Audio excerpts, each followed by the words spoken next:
Antibiotic on bacteria. આ practical આપણે કેવી રીતે કરીએ છીએ? આ પ્રેક્ટિકલમાં આપણે બે મેથડથી આ પ્રેક્ટિકલ કરી શકાય છે. એક છે અગાર કપ મેથડ અને બીજી મેથડ છે અગાર ડીચ મેથડ.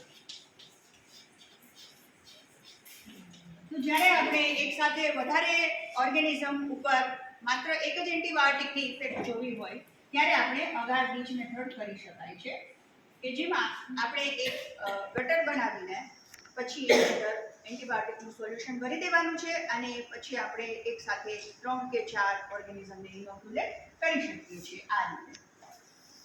તો આ આપણી એનાકારની પ્લેટ છે.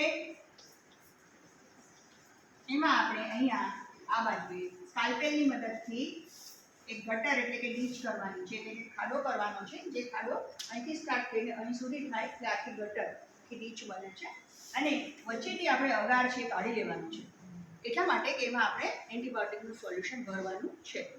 બરાબર? તો આપણે આ રીતે અગાર કાઢ્યા પછી શું કરવાનું છે? અહીંયા આપણે ઇનોક્યુલેશન કરવાનું છે ઓર્ગેનિઝમનું અહીંયા આપણે ઇનોક્યુલેશન કરવાનું છે. એટલે માત્ર એક જ સ્ટોક મૂકવાનો છે. આ ઇકોલી હોઈ શકે, આ બેસિલસ મેગાટેરિયમ હોઈ શકે, આ બેસિલસ સીરસ હોઈ શકે, આ સ્ટેફાઇલોકોકસ ઓરિયસ હોઈ શકે. એક સાથે 4 ઓર્ગેનિઝમ ઉપર આ એન્ટીબાયોટિકની ઇફેક્ટ આપણે આમાં જોઈ શકીએ. સૌથી પહેલા આપણે 4 ઓર્ગેનિઝમને ઇનોક્યુલેટ કરી દીધા. ત્યાર પછી આપણે આની અંદર એન્ટીબાયોટિકનું સોલ્યુશન ભરવાનું છે.